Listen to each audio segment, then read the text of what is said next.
Today I'm working on a BMW X5. This one came in for a valve cover replacement. It was leaking everywhere. It was pretty standard, pretty normal job on one of these. You know, it was after a run for a little while, it was smoking because the oil was hitting the exhaust manifold.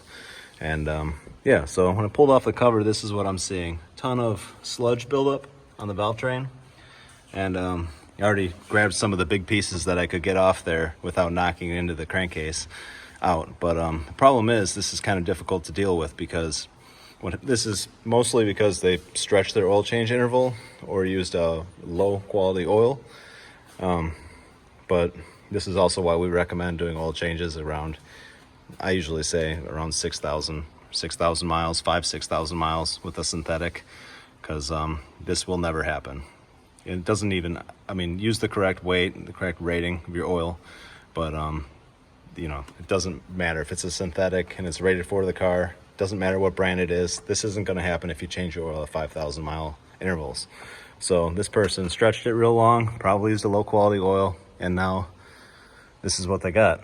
So problem is, if I get in here and start trying to clean this the best I can, I'm likely going to knock all this into the engine, and then the sump, it could become restricted. You have an oil pressure problem, and then you have a bigger problem. So if I was to try to clean this, if you clean this quickly in any way that's extreme, it'll plug up the screen on the bottom of your pickup, and then you'll have oil pressure problem, and that is much worse, you know, than.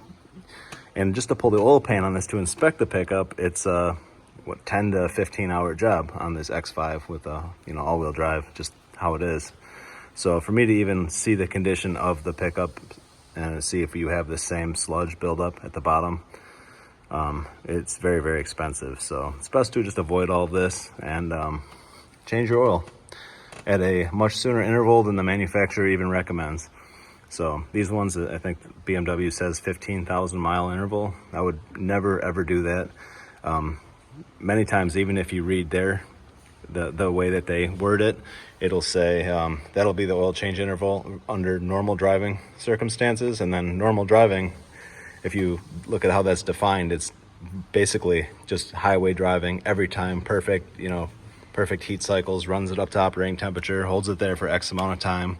It's something that's a normal person does extreme driving cycles more often, where short starts and does little trips to the party store or to the, you know, their job is close to where they live, stuff like that. And then you have to take the interval and make it even sooner. So 6,000 miles and you'll avoid all this.